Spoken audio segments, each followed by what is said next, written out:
Entonces, yo, como hemos dicho, vamos a empezar con el primer round, que va a ser sobre el tema del deporte en nuestros diversos países. Somos 5 países: Alemania, Francia, México, Argentina y Colombia. Colombia todavía no está, pero tal vez estará más tarde. Entonces, con Juan vamos a empezar. Juan de Ciervos Perfecto, Pampas. Preséntate así un es. poco, tal vez, y lo que es Ciervos Pampas. Perfecto. Bueno, buenos días a todos, todas y todes. Es un honor poder representar al Club Ciervos Pampas Rugby. Eh, Mi nombre es Juan Graver, tengo 28 años, vivo actualmente en la ciudad de Buenos Aires. Ciervos Pampas es el primer club de diversidad sexual de Latinoamérica, primer club de rugby de diversidad sexual de Latinoamérica. Nos hemos conformado como club eh, en el 2017, pero nace Ciervos Pampas en el 2012 como una necesidad de poder tener un espacio de recreación en torno al deporte del rugby, con esa necesidad, ¿no? De haber, de tener un espacio donde poder recrear el deporte. Mi historia dentro de Ciervos arranca en el 2015, cuando por primera vez puedo acercarme al espacio, conocer lo que es Ciervos Pampas. Fue mutando muchísimo lo que fue el club desde entonces, cuando en su momento éramos 12 personas entrenando en una plaza pública. Eh, y bueno, lo que hace Ciervos Pampas, más allá de la cuestión deportiva, tiene misiones y visiones a futuro en cuestiones sociales. Hemos trabajado, como hablaba anteriormente el compañero de Mochacelis, hemos trabajado en conjunto con organizaciones sociales del colectivo LGBTIQ+, eh, en torno a políticas desde lo personal, desde las organizaciones, para generar espacios de contención y poder contener precisamente y ayudar a distintas personas del colectivo. Eh, Además, pertenezco a la comisión directiva de Ciervos Pampas Rugby Club, desde el espacio deportivo. Yo hace 14 años que juego al rugby. Inicié mis conocimientos en el rugby a los 14 años. Este, entonces eso me da la posibilidad, capaz, de poder apuntalar un poco al resto de los compañeros. Eh, y bueno, Ciervos Pampas es eso, es un espacio de contención, es un espacio de recreación deportiva y que busca precisamente poder eh, ayudar al colectivo desde el deporte. ¿Y el equipo es conocido en todo el país? ¿Y cómo fue recibido cuando se crearon? Cuando se creó el equipo por allá por el 2012 aproximadamente, comenzó simplemente como un espacio de amigos que se juntaban a jugar al rugby.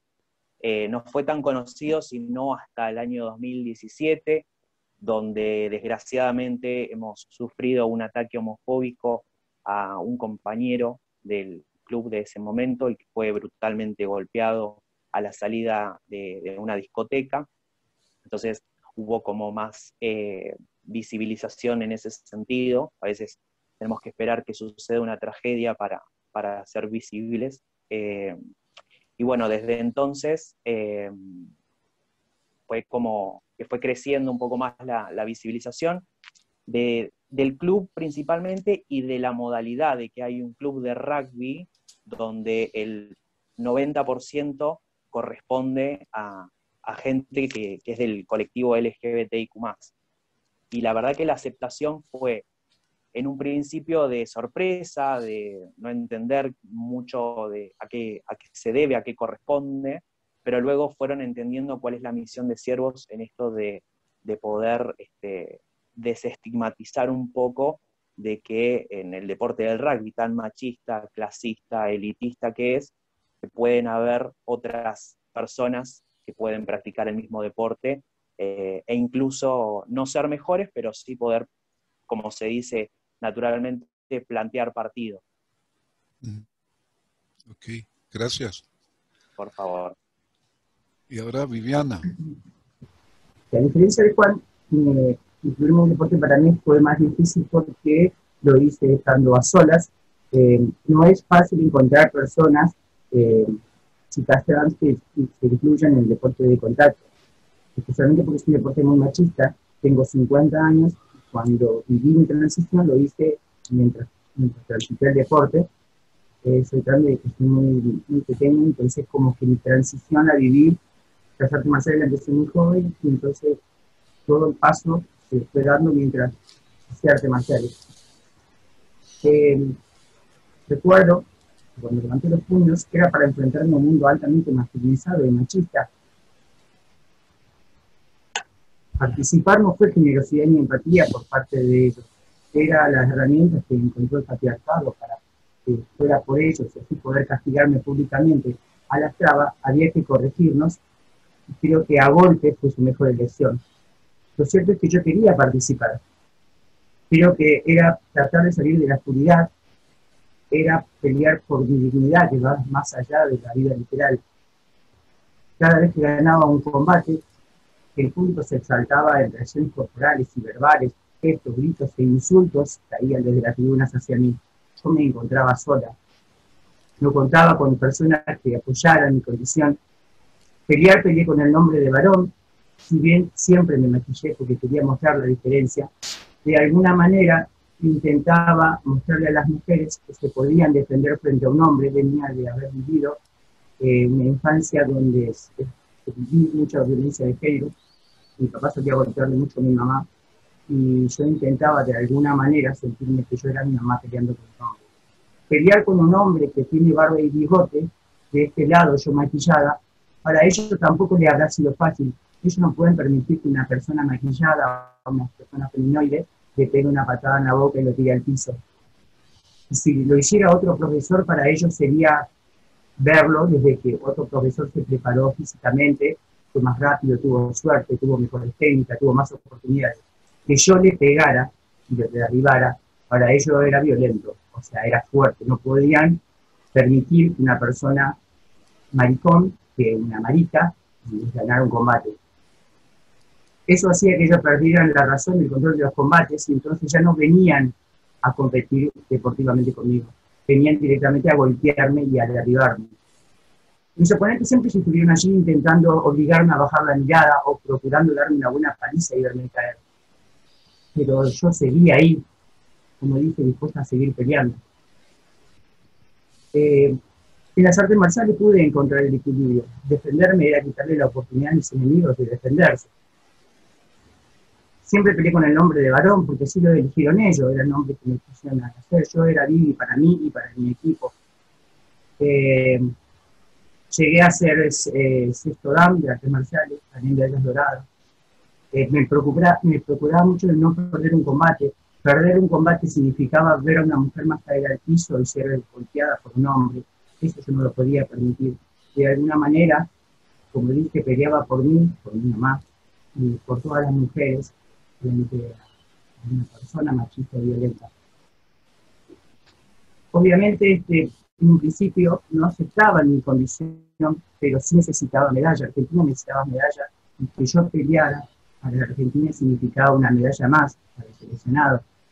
El seleccionado tardó en convocarme para poder participar, hasta que finalmente, después de 3 años, lo hizo. Llegué al seleccionado, primero como suplente, para demostrar mi nivel deportivo, que no le otra que ponerme como titular. Peleé para el seleccionado, gané medallas, salí, competí en el nombre de Argentina, pero aún así en Argentina siempre fui visibilizada. En las revistas de karate, cuando salían los nombres de las personas que ganaban medallas, salía el nombre, pero no hacía juntada mi imagen, no podían permitir mostrar que para ellos peleaba una traba. También es cierto que en esos tiempos existían edictos policiales que criminalizaban mi identidad, nuestra identidad. Por lo tanto, era faltar a los edictos policiales, era estar en falta.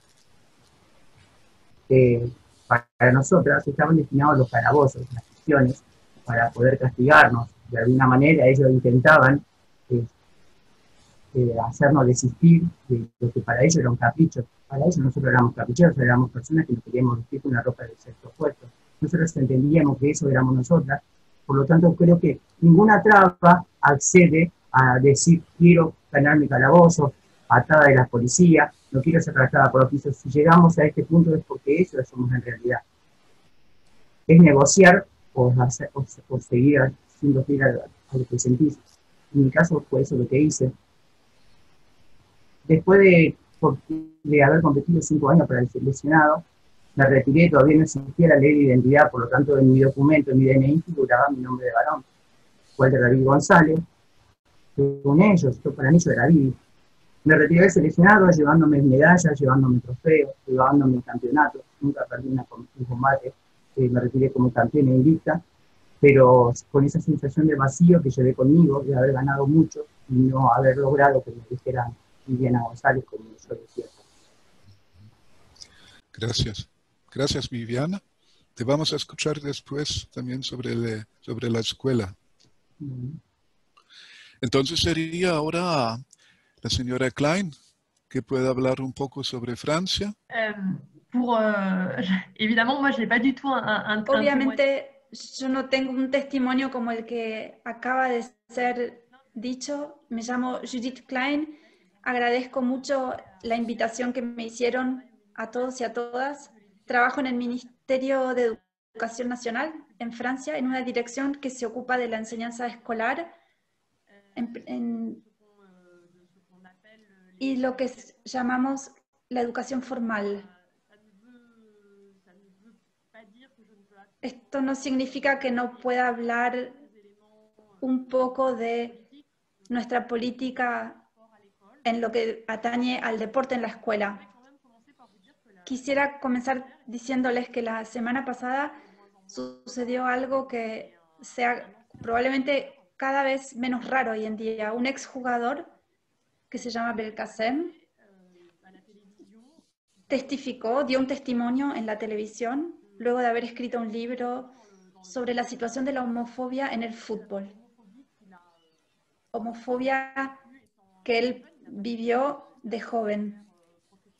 No hizo él una carrera profesional, pero su testimonio permitió plantear un montón de cosas que son conocidas y que más o menos ahora contemplan las autoridades procederes que hay que combatir.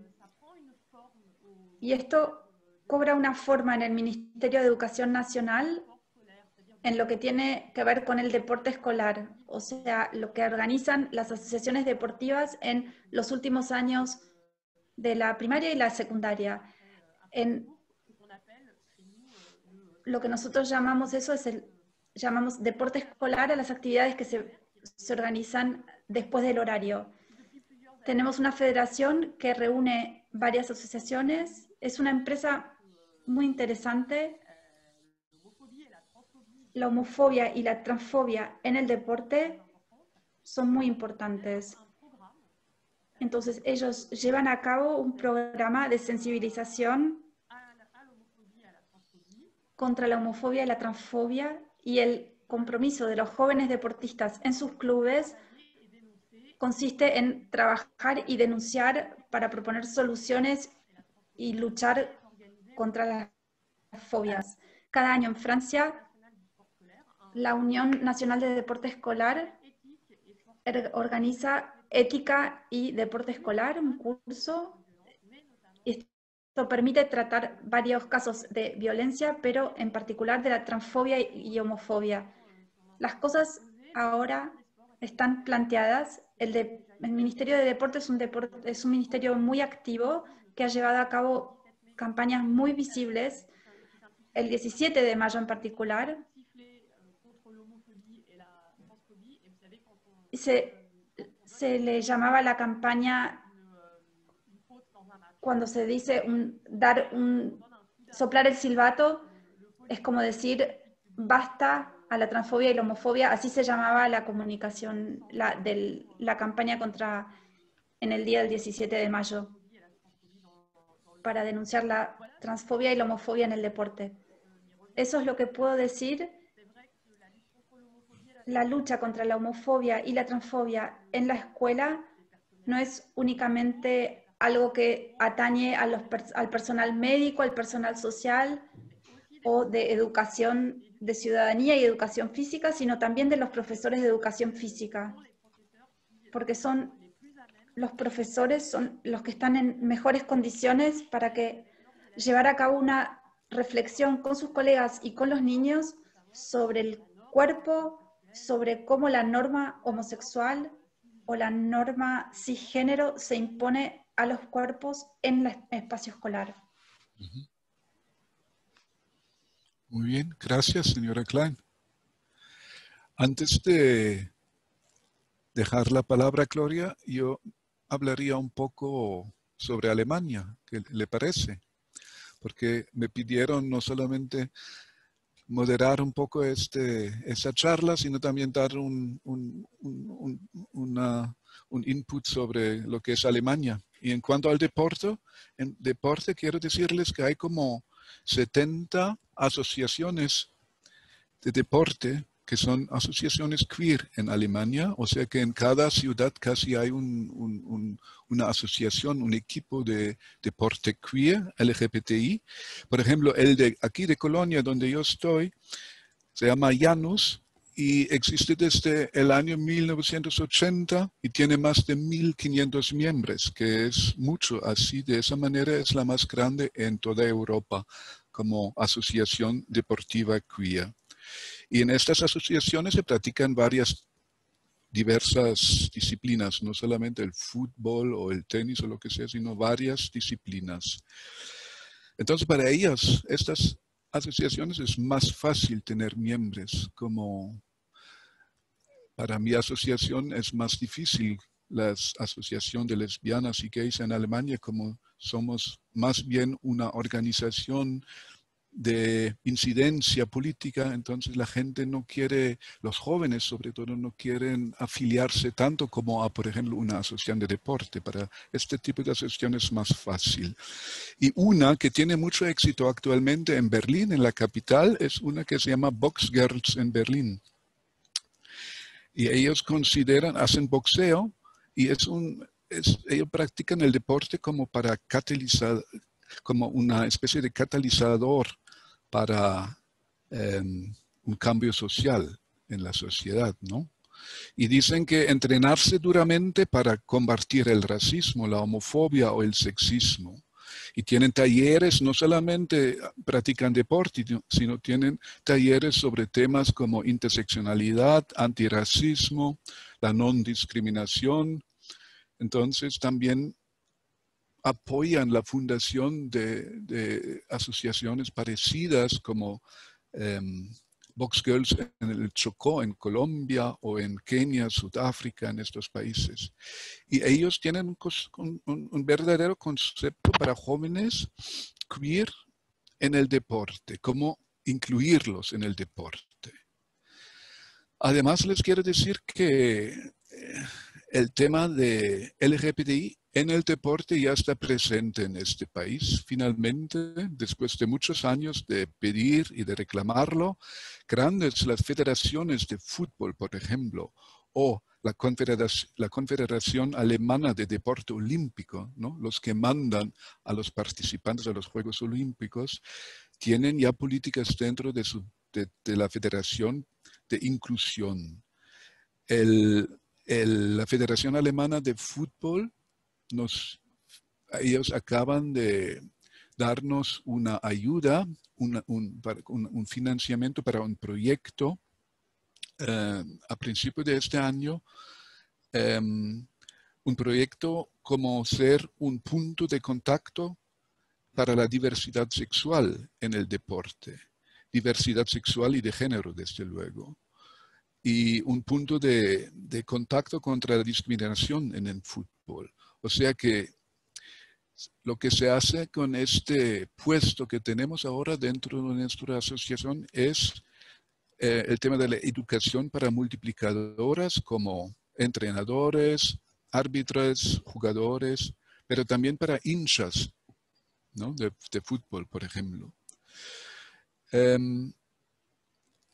Hay como fan clubs o clubes de hinchas en casi todas las ciudades donde hay un equipo de fútbol para la liga alemana.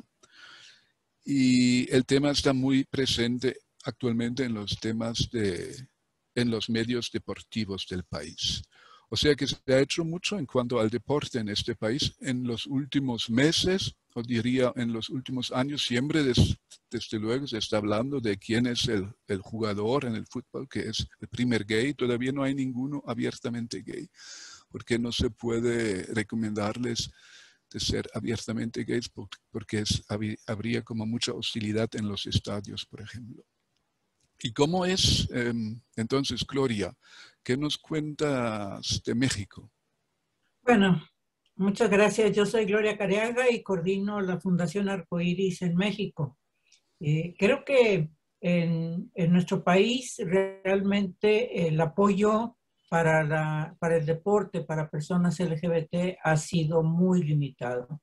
Desde hace muchos años que nosotros sabemos, sobre todo en fútbol y en atletismo, deportistas LGBT participan en los Gay Games y en los Out Games después, y hay una participación activa. De hecho, llegó a existir en algún momento un mundial de fútbol soccer aquí en México, y yo podría decir que realmente los deportistas LGBT han buscado su apoyo, su reconocimiento en estas competencias internacionales, más que realmente procurar o lograr una coordinación entre deportistas LGBT al interior del país.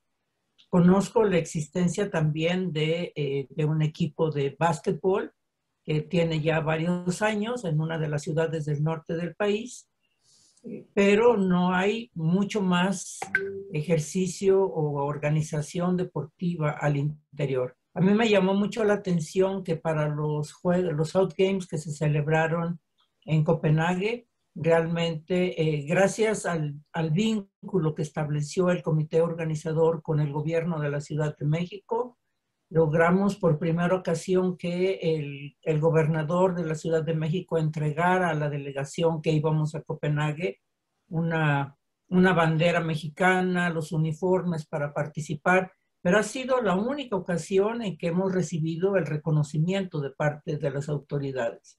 Como ustedes saben, en México hubo muchas sanciones muchos señalamientos de parte de FIFA para que se eliminara el grito de puto en los estadios, que era una forma de ofensa sobre todo a los porteros, y que esto, cuando ellos vieron que empezó a avanzar hacia América Latina, hacia otros países de América Latina, puesto que empezaron a llevar este grito en otras competencias regionales o mundiales, hubo una sanción mucho más fuerte, una llamada de atención mucho más fuerte, que finalmente, después de muchas discusiones con los directivos que decían que era parte de la cultura, de las costumbres, hubo que eliminar realmente ese grito. Hoy día parece que eso está prácticamente desaparecido en los estadios, pero ha costado mucho trabajo.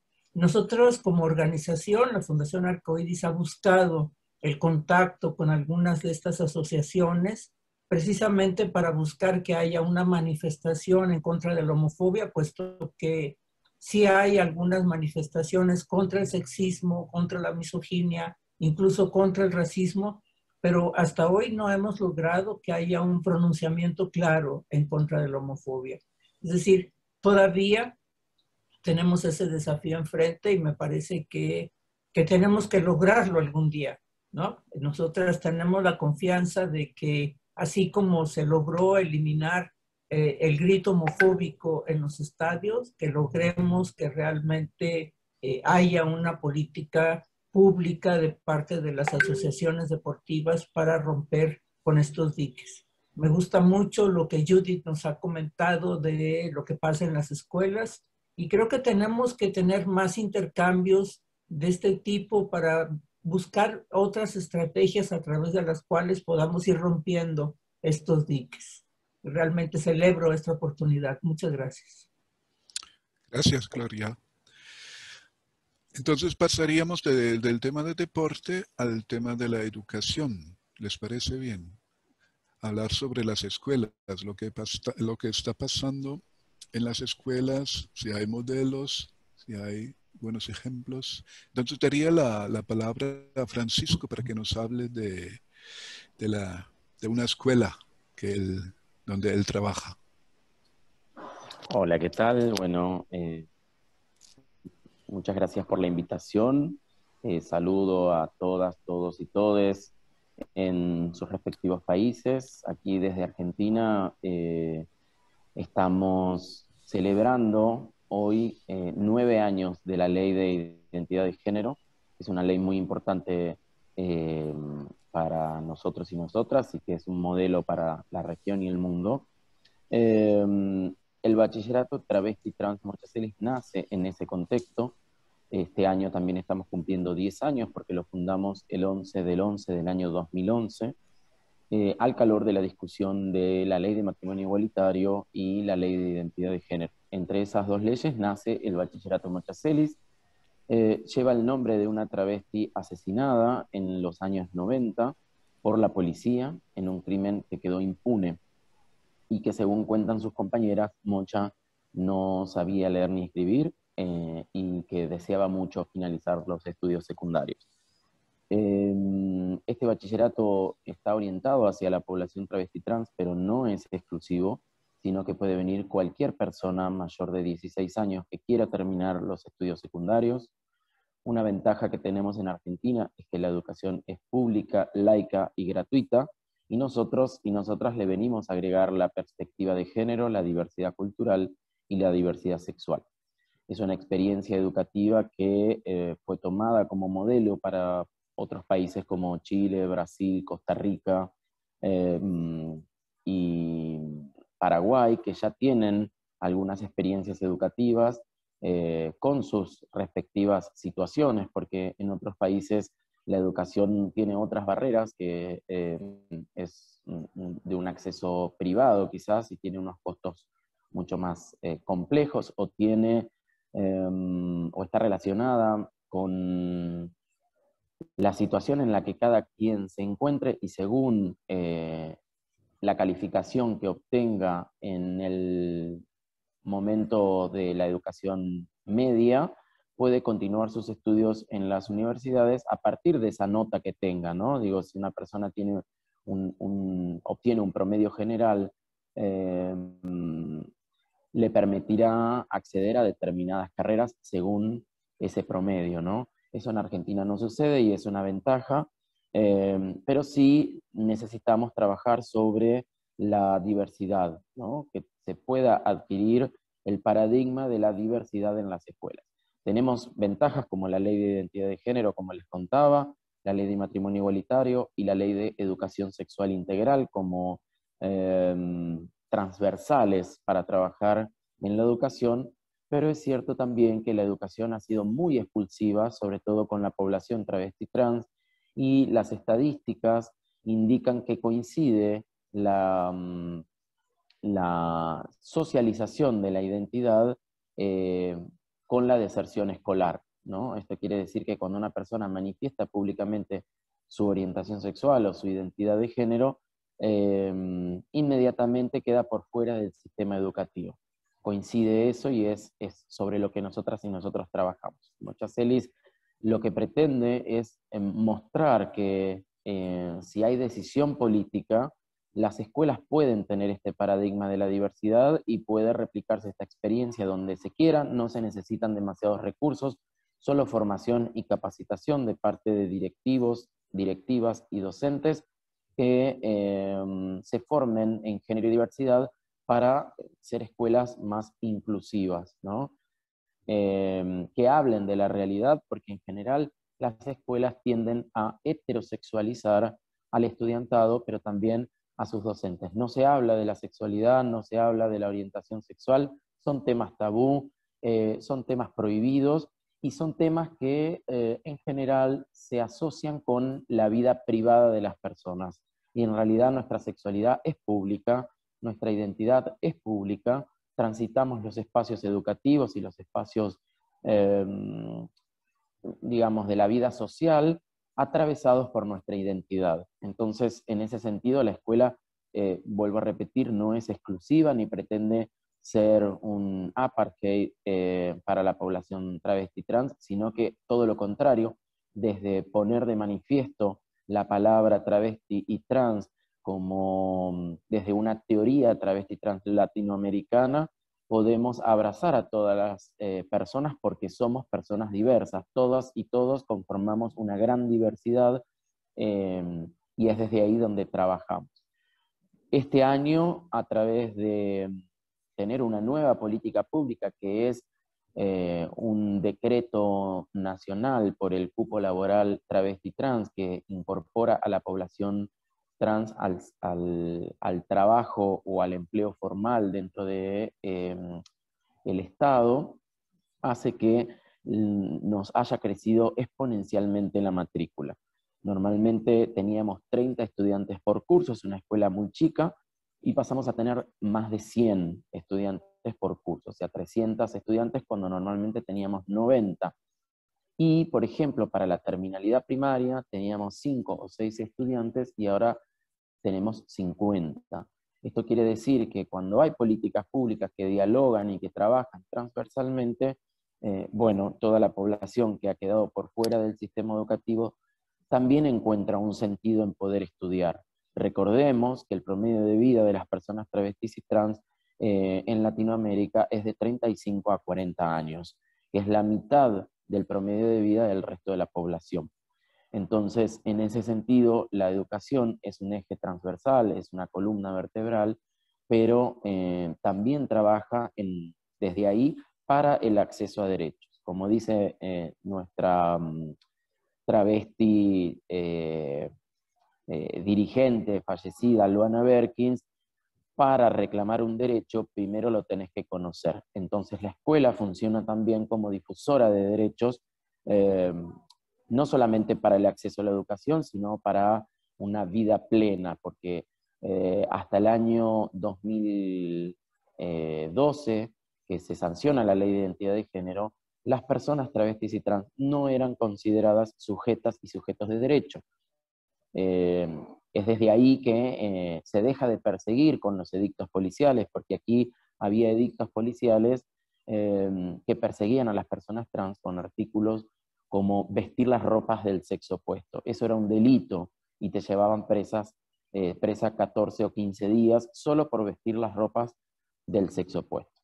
Eso hasta el año 2012 no cambia porque es la Ley de Identidad de Género que las reconoce como sujetas cuando expresa en un DNI la identidad autopercibida. A partir de ahí es que cualquier persona puede, con un simple acto, cambiar el género que aparece en su DNI.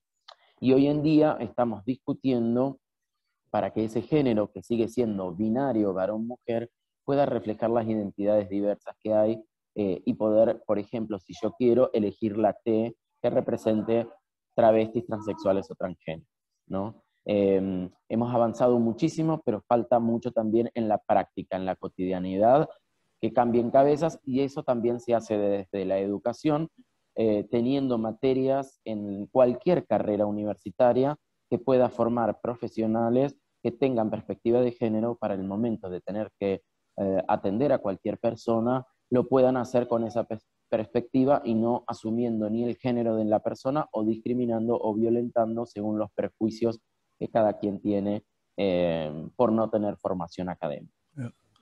Bueno, gracias Francisco. Y ahora me dijiste que va a hablar Viviana otra vez. Sí, si Viviana quiere contar su historia, cómo se acercó al bachillerato, porque ella no solamente es egresada, sino que hoy en día forma parte de la asociación civil que lleva adelante este bachillerato, así que se ha podido recibir y formar parte, estar de este lado ahora para sus compañeras también. Lo vamos a hacer breve porque se nos va el tiempo y tenemos más personas que quieren.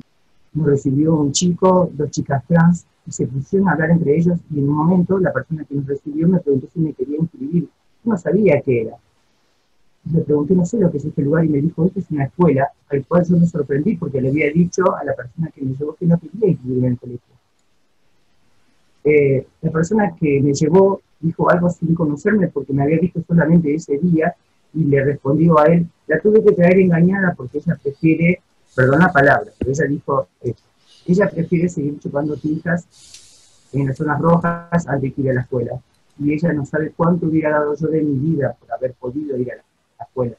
Me hubiera ahorrado de tantos golpes, de tantas violaciones, de tantos calabozos, de tanto frío en invierno donde se trabajaba desnuda al costado de la ruta. Por educación no respondí nada y solamente le dije, bueno, aportemos el trámite, decime dónde firmo y me voy. En un principio yo intentaba entrar y dar un nombre, cualquier nombre, total nadie me conocía. Dije, recibo el beneficio y me voy. Cuando la persona me dijo acompañar, que quería tomar los datos, yo sabía que le iba a decir otro nombre, no el verdadero. Y me dijo, decime tu nombre, y yo simultáneamente respondí de manera natural, soy Viviana González. Terminé de decirlo y me puse nerviosa porque sentí que había hecho la verdad y no era la primera intención. Me dijo, decime tu número de documento. Y yo le dije el verdadero porque yo no tenía tiempo para inventar uno, por si me lo volvía a pedir que lo repita. Terminé de tomar los datos y la persona que estaba sentado frente al escritorio abrió los brazos y me dijo, bienvenida a la escuela, vas a empezar tu secundario. Y yo, que era una persona que deseaba morir, después de escuchar esa bienvenida vino acompañada de un sincero abrazo, y entendí que yo no me quería morir, no antes de terminar la escuela, porque era eso lo que le faltaba a mi vida, y creo que si el cáncer no me había matado era porque todavía me estaba debiendo esto que yo tanto busqué, que tanto se me negó. Negarle a una persona, a una criatura, el derecho a estudiar es algo que duele y mucho. Quizás para el resto decir es un ciclo secundario no es nada, pero para mí era todo lo que me había negado por primera vez. Y no sabe cuánto dolor me habían ahorrado. Tienes que ser un poco más breve, por favor. Perdón. Bueno, una vez que llegué a la escuela, que me dio un sincero abrazo y bienvenida, ese fue mi comienzo en la mucha serie. Hoy ya estoy egresada y estoy haciendo la carrera de docente, y hasta que la vida y los alumnos lo permita, voy a seguir con mi sueño, que es estudiar. Bueno, muchas gracias, Viviana. Entonces, ahora la señora Klein de Francia, por favor. Yo oigo en el testimonio de Viviana y de lo que dijeron anteriormente que lo importante es, sea cual fuera el país donde actuemos o el lugar desde donde estamos, lo que es importante es permitir que todos los alumnos puedan acceder a la escolaridad en un entorno que sea un entorno seguro y en el cual cada uno y cada una pueda aprender. Por más que no tengamos ideas sobre la cantidad de alumnos que no están escolarizados, en particular en Francia, digo yo, porque son alumnos que están en un periodo de transición y sus padres de repente temen que el entorno escolar sea un entorno duro para ellos. Para nosotros, nuestro trabajo actualmente y en el ministerio en particular, estamos haciendo un trabajo para recibir alumnos trans o alumnos que están en cuestionamiento sobre su identidad de género. Nuestra guía es que no haya deserción escolar, que perseveren en esa trayectoria escolar y que pueden continuar. Queremos que puedan beneficiarse del derecho común a la educación, a la escolarización de todos los niños. Pienso que es importante decirlo como algo previo, porque si bien quizás el nivel de discriminación y de violencia no es el mismo en todos los estados, y tampoco hay que decirlo con certeza, pero lo que sí tiene que guiarnos es el bienestar de los alumnos en su aprendizaje y el hecho de permitirles aprender, tener una formación. Durante mucho tiempo en Francia no supimos o no documentamos las estadísticas públicas de lo que representaba la experiencia escolar de los alumnos LGBT. Y recientemente los números, tenemos algunos números, hace unos 3 años, y son números inquietantes. Se hizo una encuesta, 26% de las personas LGBTI dijeron que durante su escolaridad sistemáticamente habían sido insultadas o amenazadas verbalmente. 13% de personas LGBT que hablaron sobre su escolaridad dijeron que habían sido víctimas de agresiones físicas. Esa encuesta data del 2018. Y también ese mismo año dice que 18 personas de las personas que fueron cuestionadas, que 18% dijeron que en los últimos 12 meses habían sido insultadas. O sea, es un número que no es producido por la institución, sino que es producido o que fue producido a pedido de la Delegación Interministerial de Lucha contra el Racismo y el Antisemitismo y el Odio LGBT. Tenemos otra estadística que resulta de un estudio sobre la salud de los menores LGBTI. El 72% de menores LGBTI perciben su experiencia escolar como mala o muy mala. Y nosotros, lo que el Ministerio produjo como cifra, como estadística, después de muchos años, hizo una encuesta sobre el clima en la escuela en 2017-2018 y tuvimos la confirmación de que el 4% de los alumnos declaraban ser víctimas de insultos homofóbicos. Y en los liceos profesionales es el 5%. Parecía que no es mucho el 5%, pero si lo ponemos en relación con la proporción de alumnos que puedan ser LGBT o que puedan apartarse de la norma, son casi todos los alumnos. O sea que hay toda una población escolar LGBT o toda una población que no es conforme, no está conforme a la norma cisgénero, puede potencialmente ser víctima de homofobia o de transfobia. Las luchas, voy a decir en Francia cómo entramos en el tema y cómo hace 10 años hemos desarrollado una política pública que hoy, por supuesto que nada está concluido, pero que hoy tiene cierta coherencia. Comenzamos con asociaciones de derechos de personas LGBT.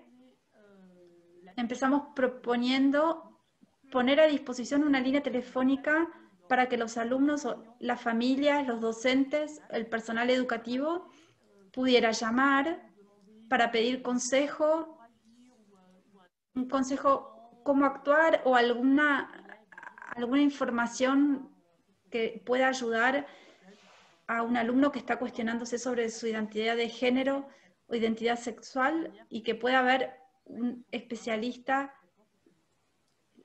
Era por supuesto de manera segura y anónima.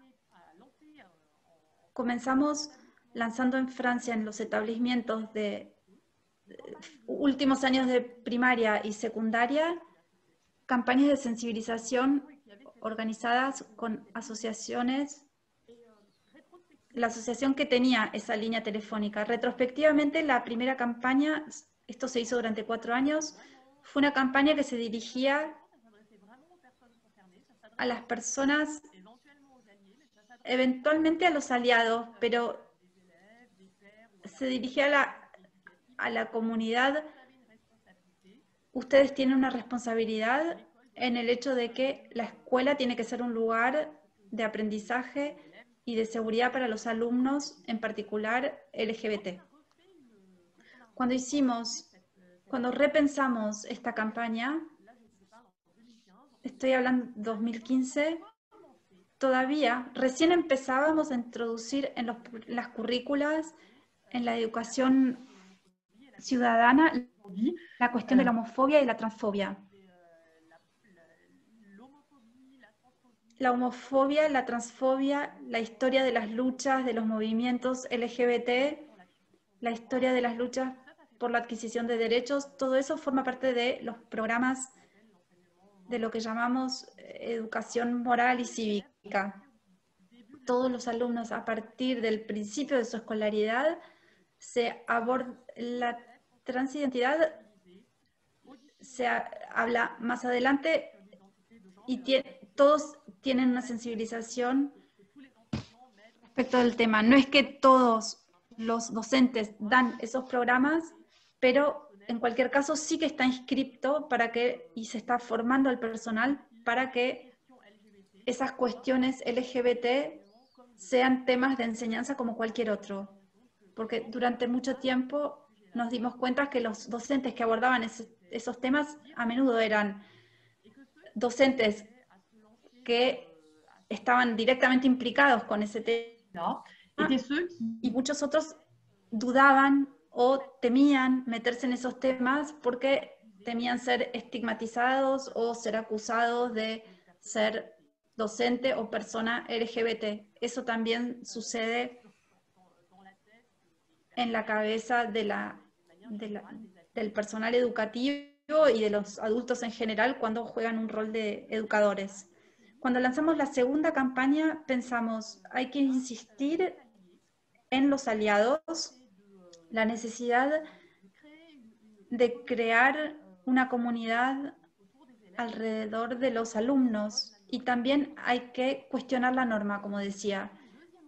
Hicimos una segunda campaña, esta vez indicando siempre que se podía llamar a esa línea de escucha telefónica, pero representamos a un alumno queer, una pareja de jóvenes lesbianas alumnas, un alumno criado por una pareja del mismo sexo y también invitamos a reflexionar sobre la banalización, como dijo Gloria, del insulto de puto, que es el insulto del patio en el recreo en Francia, y no solamente, obviamente, pero que ya ni siquiera era percibido como un insulto. Hicimos un trabajo para mostrar que el entorno en el cual un joven o una joven se mueve, crece, sea homosexual, lesbiana, si escucha todo el día la palabra puto, puto, puto, es imposible. La última campaña, que fue lanzada en 2019, es una campaña donde se insistió en la necesidad para los alumnos y para los padres de comprometerse. La idea era que éramos todos iguales en la escuela y yo me comprometo contra la violencia, transfobia y homofóbica.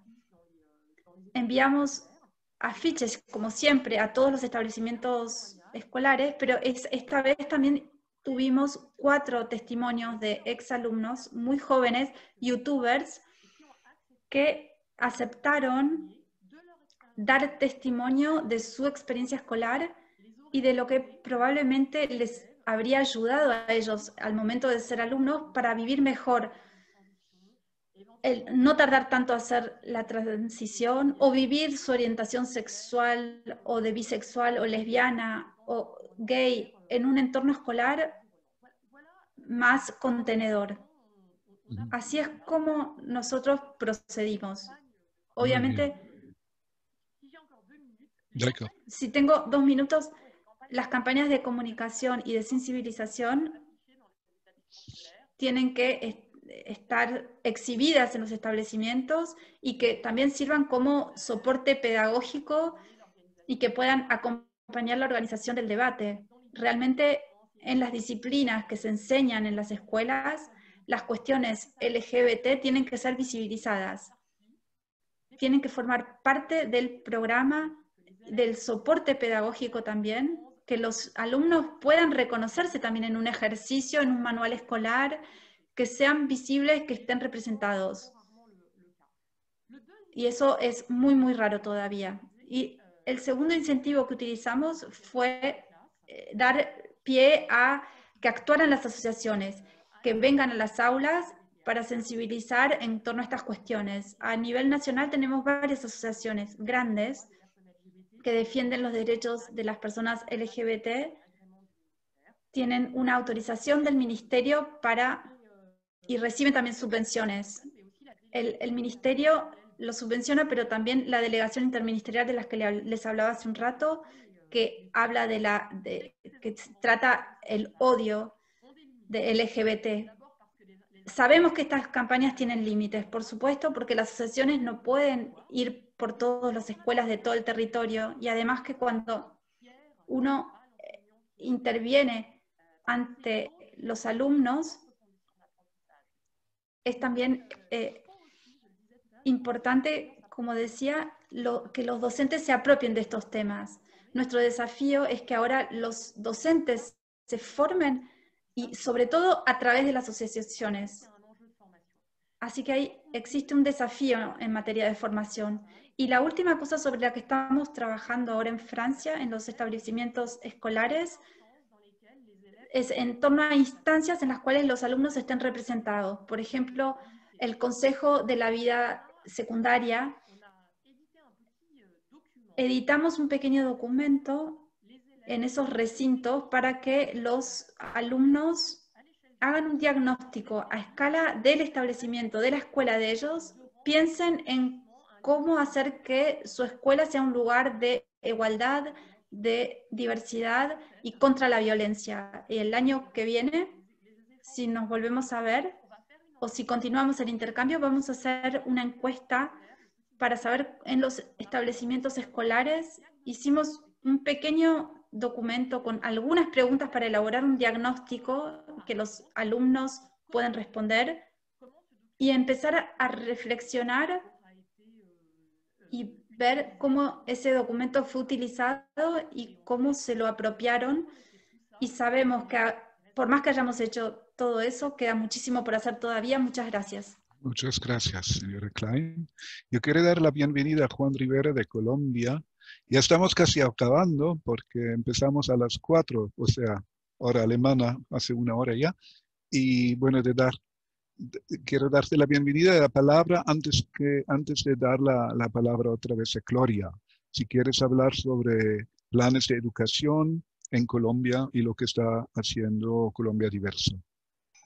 Vale, muchas gracias. En primer lugar, les pido disculpas por la tardanza. Tuve un tema médico de último minuto, pero bueno. Colombia, digamos que tiene un panorama bastante particular porque Colombia, si bien en términos de políticas públicas tenemos, digamos, mecanismos contra el acoso escolar motivado por orientación sexual o identidad de género, tenemos varias sentencias de la Corte Constitucional que prohíben la discriminación en las instituciones educativas, sea colegios, universidades, institutos técnicos, pues la realidad es que muchos estudiantes LGBT siguen viviendo como barreras diarias dentro del sector educativo. Como Colombia Diversa con Sentido, hicimos una encuesta en el año 2016 en la cual medimos ese clima escolar y encontramos, digamos, cifras bastante preocupantes. Solo por leerles unas muy rápidamente, el 67% de los estudiantes LGBT manifestaron que se sentían inseguros en sus colegios por su orientación sexual. Cuando se les preguntó con qué frecuencia intervenía el personal escolar, es decir, profesores, administrativos, en las situaciones de acoso, 39.9% manifestó que nunca, mientras que el 39%, otro 39.9% manifestó que nunca y el otro 39% manifestó que a veces. En relación con las agresiones y procesos disciplinarios manifestaron el 37% que se habían sentido agredidos por parte de profesores y docentes debido a su orientación sexual, mientras que el 25.2% decían que se han iniciado procesos disciplinarios en su colegio, es decir, los mismos profesores o las directivas del colegio habían iniciado procesos en su contra por su orientación sexual, decían eso el 25%, y pasa una situación que era bastante particular también en esta encuesta de clima escolar del año 2016, y era que de los estudiantes encuestados, el 59.4% decía que nunca ha reportado los incidentes de acoso escolar al personal de colegio, es decir, a directivas como a docentes, pero tampoco el 60% lo reportaba a su familia. Y entonces eso nos generaba una angustia muy grande porque quería decir que el 60% de estudiantes LGBT pues no denunciaba ni a su colegio ni a su familia. Entonces, ¿con quién acudían o con quién hablaban cuando pasaban estas situaciones de acoso? Esto pues reflejaba una situación que era muy compleja porque, como ustedes saben, se ha dicho, digamos que hay un impacto muy negativo cuando estudiantes LGBT sienten, o personas LGBT, cualquier persona siente rechazo en su hogar, en su colegio y en sus ámbitos sociales. Entonces, eso digamos que generó como una alerta. Esa alerta, con ese informe que generamos en el año 2016, dio lugar a que se empezaran a discutir desde el Instituto Colombiano de Bienestar Familiar, que es la entidad encargada de la protección de niños y adolescentes, algunos lineamientos. Por su parte, el gobierno nacional, en parte por un litigio que ha iniciado Colombia Diversa sobre acoso escolar, de un caso que se llama Sergio Urrego, no sé si alguna vez lo han escuchado. El caso de Sergio Urrego es un caso de un estudiante gay que luego de ser acosado por las directivas de su colegio se suicidó en Colombia, y eso digamos que generó un debate social y legal muy importante. Con ese caso, digamos que se generaron algunas órdenes a instituciones educativas y el Ministerio de Educación de revisar que los reglamentos de los colegios fueran respetuosos de la orientación sexual y la identidad de género de los estudiantes. Entonces, a partir de ahí empezamos a hacer un trabajo fuerte con el Ministerio de Educación. Ese trabajo desafortunadamente se vio interrumpido o digamos un poco afectado por un fenómeno que ocurrió acá en Colombia, que tuvo que ver con la llamada ideología de género. Lo pongo entre comillas, pues porque creo que es como una situación muy compleja que fue demasiado desdibujada, demasiado utilizada para atacar a la población LGBT.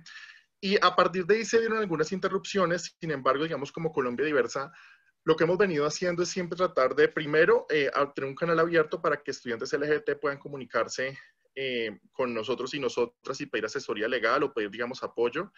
Hacemos ese redireccionamiento a psicólogos, psicólogas especialistas en temas LGBT, pero también hacemos a veces acompañamiento legal a estos casos.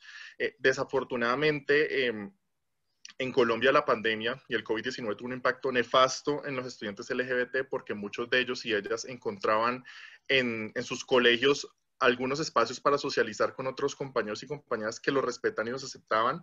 Y pues obviamente cuando se suspendieron las clases presenciales, lo que termina pasando es que terminan muchas veces en hogares que no necesariamente reconocen o respetan su orientación sexual o su identidad de género. Eso dio lugar a que, por ejemplo, estudiantes nos escribieran a decirnos, mire, mi papá me quitó el celular, mi mamá no me deja tener redes sociales, ya no tengo con quién hablar, ¿cómo hago para poder comunicarme con ustedes? Y eso fue todo un desafío, pero digamos que lo que hemos venido haciendo es tratar de presentar algunas iniciativas como, pues primero escalar estos casos con el Instituto Colombiano de Bienestar Familiar, pero también brindarle línea a muchos de esos estudiantes para que puedan expresarse. De la encuesta del año 2016 y de lo que hemos venido, digamos, encontrando, es que muchos estudiantes LGBT en Colombia, si bien, digamos, pueden requerir servicios legales o servicios, digamos, de apoyo frente a la violencia que viven, muchos de ellos y ellas no tienen con quién comunicarse, no tienen con quién hablar, no tienen a quién expresar la situación que está viviendo, y esto se vuelve, digamos, más allá de las implicaciones legales o de lo que uno puede hacer, se vuelve también un tema como un atoramiento emocional que toca ser tramitado y manifestado pues alguna persona, porque si no, pues empieza a generar como unos problemas adicionales. Entonces, como Colombia Diversa también hemos tratado, digamos, de abrir algunos canales para poder permitir que estudiantes LGBT se puedan comunicar. Tenemos alianzas con otras organizaciones como Fundación Sergio Urrego, que es la fundación de la mamá de Sergio Urrego, que tiene una línea de atención nacional mediante la cual cualquier persona puede comunicarse a cualquier momento para solicitar ayuda o, digamos, unos servicios de urgencia como emocional o psicológicos. Hemos venido también trabajando y denunciando con el Ministerio de Educación esta situación, y hemos también pedido, digamos, a la Corte Constitucional en los nuevos casos que se ha presentado, que es mucho el trabajo que hacemos, que establezca lineamientos y estándares muy claros y que siga reafirmando esta idea de que no es admisible que una institución educativa pueda discriminar a un estudiante por su orientación sexual o su identidad de género. Si bien, digamos, el tema del panorama legal y las políticas públicas son relativamente claros, el desafío sigue siendo para Colombia implementar y aterrizar estas políticas en la vida diaria de estudiantes. Y para eso también, como Colombia Diversa, lo que hemos hecho es un trabajo de asesoría a colegios e instituciones educativas. Ya hay colegios e instituciones que se nos acercan y nos dicen, ¿cómo puedo manejar el acoso? ¿De qué forma puedo yo garantizar los derechos a mis estudiantes? ¿De qué forma puedo yo en las clases abordar temas LGBT acordes a las edades? Y ahí afortunadamente pues hay como una gran cantidad de bibliografía que ha producido la UNESCO, que ha producido, digamos, la Red Iberoamericana de Educación LGBT y, digamos, distintas otras instancias que permiten que tengamos también recursos para brindarle, ya sea con videos, con programas, con contenidos y con otro tipo, digamos, de elementos para que tanto las instituciones educativas como estudiantes LGBT que tengan iniciativas sobre cómo construir espacios educativos mucho más incluyentes pues puedan encontrar en Colombia Diversa y en general la sociedad civil colombiana mecanismos que apoyen sus labores para construir un sistema educativo en el cual quepamos todas las personas. Entonces yo creo que eso es en parte lo que hemos hecho. Sí, eso es en parte lo que hemos venido haciendo. Digamos que desafortunadamente, como yo les comentaba, la pandemia creo que nos ha generado un gran retroceso y en gran parte el retroceso se debe a que, por ejemplo, padres y madres se rehúsan muchas veces que sus hijos participen en espacios de educación sexual o espacios relacionados con derechos humanos o espacios relacionados, digamos, con derechos de las mujeres y de género, y entonces todo esto hace que sea mucho más difícil poder impactar pues positivamente la vida de estos estudiantes. Entonces esa es como una problemática que estamos afrontando. Digamos, yo creo que gran parte del desafío durante el año 2020 fue poder responder a estas nuevas realidades y necesidades, y yo creo que ahora un poco lo que estamos también incentivando es a que no importa dónde esté la persona, digamos, podamos brindarle a cualquier tipo de acompañamiento que se ajuste a sus necesidades como Colombia Diversa. Eso es, digamos, lo que hemos hecho. Muchas gracias. Muy bien, gracias, Juan. Y le doy la palabra a Gloria. Muchas gracias. Bueno, no voy a repetir las cifras que han mencionado Judith y Juan, porque me parece que tenemos muchas coincidencias con respecto al nivel de discriminación que las personas LGBT enfrentan en la escuela. Yo quisiera solamente destacar tal vez que lo que nosotros identificamos en la encuesta de 2015 fue que el principal nivel escolar en donde las personas LGBT encontraban esta discriminación y descrédito era en el nivel de secundaria, algunos en la preparatoria, pero la secundaria era el más fuerte. Y lo resalto precisamente por lo que decía Juan. ¿Cuáles son los recursos que una persona tiene a esta edad para enfrentar a la escuela o a la familia, a las autoridades, para que realmente le den el crédito a la queja que esté presentando? Sabemos que, por otro lado, como señaló antes Francisco, pues que las personas trans sufren de expulsión escolar mucho más temprano. La agresión hacia las personas trans se da durante la secundaria, durante la primaria, y eso limita de manera muy importante sus posibilidades de desarrollo, ¿no? Entonces se hace falta este tipo de acciones como la que nos comentó Francisco para que las personas trans puedan dar continuidad a su escolaridad y a su preparación laboral. Me parece que uno de los asuntos tal vez que tendríamos que señalar es, pareciera que no hay una claridad con respecto a cuál es el alcance, la importancia que tiene la educación sexual. Porque la educación sexual en nuestro país se sigue impartiendo solamente en términos reproductivos, es decir, para prevenir el embarazo y las infecciones de transmisión sexual, y entonces solamente se da al final en la pubertad, en la adolescencia, pero no hay una preparación a lo largo de todo el sistema educativo que posibilite construir una cultura distinta con respecto a la sexualidad. Además, en México logramos, después de muchos años de trabajo, que se incluyera el placer y la diversidad sexual en los programas de estudio, pero el personal docente no está preparado para impartirlos. Muchos de ellos no tocan el tema, incluso en algún estado cortaron las páginas para que no se pudiera levantar ni siquiera preguntas. Y tenemos que tomar en cuenta también que en México en los años recientes ha habido un incremento de la presencia de estos grupos antigénero, conservadores sobre todo, que están impidiendo realmente, están solicitando que la educación sexual se imparta desde la casa y que eso no se pueda tocar en las familias. Afortunadamente el movimiento LGBT ha sido muy asertivo para impedir que estas medidas que están impulsando los grupos conservadores logren su éxito. Solamente en un estado del todo el país lograron su aprobación e inmediatamente hubo un bloqueo de esa iniciativa de parte de los movimientos sociales.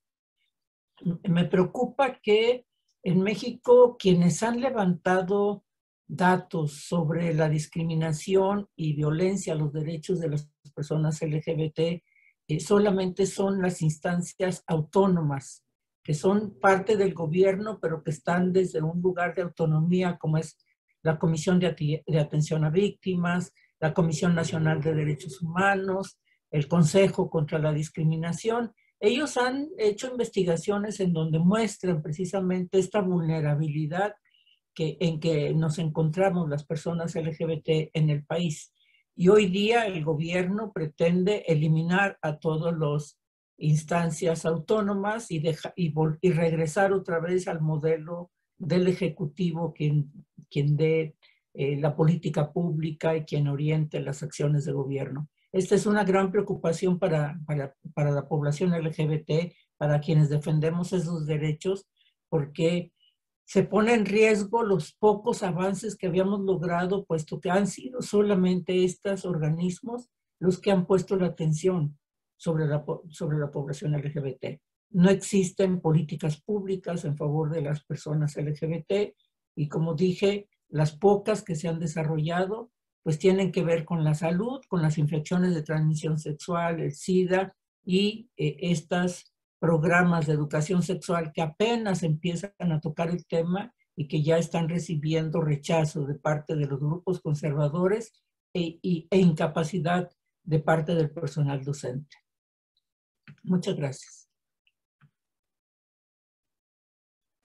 Gracias, Gloria. Entonces, se ha acabado casi el tiempo, no me dio mucho tiempo para hablar sobre Alemania, pero también les iba a presentar un poco los datos porque la Agencia Europea de los Derechos Básicos, Fundamental Rights Agency, ellos hicieron un estudio o una encuesta, no sé cómo se dice en español, hace 3 años sobre experiencia, como la experimentación de discriminación, y se habló mucho sobre las escuelas.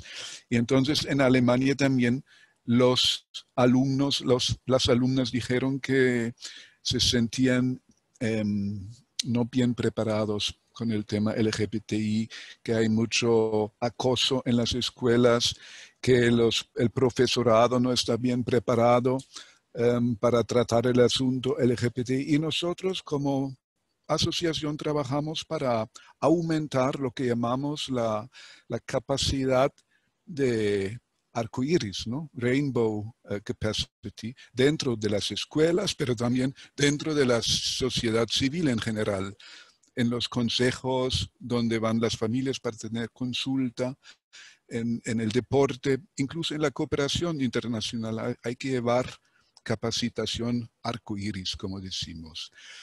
Bueno, les doy las gracias por estas perspectivas. Yo creo que tuvimos buenos ejemplos como para combatir homofobia, transfobia, y nos deseo que trabajemos en el futuro también para combatir esas hostilidades en contra de nuestra comunidad LGBTI, para construir, para obtener una sociedad más inclusiva, más justa y más diversa también. Y les deseo un buen día contra la homofobia, transfobia. Nosotros vamos a hacer un online talk con colegas de Polonia, donde la situación no es nada fácil. Ellos experimentan mucha discriminación por parte del gobierno nacional, por parte de la Iglesia Católica sobre todo. No es fácil ahí la situación. Bueno, sigamos, la lucha continua. Muchas gracias a todos. Muchas gracias. Hasta luego. Muchas gracias, Gracias. Merci. Au revoir. Merci, au revoir.